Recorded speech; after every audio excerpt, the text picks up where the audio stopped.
Sports here with Phillip Williams. Your team played a wonderful first half. In the second half, the team kind of dropped in volume, in intensity. Sum up the game for us.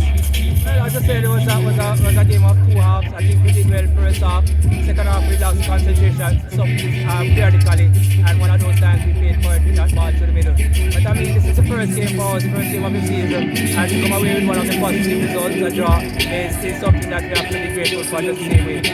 The keeper tried his best. He was, trying to get up that goal at his score. Heard that he should have reared his spec. The undersurface is kind of a bit damp.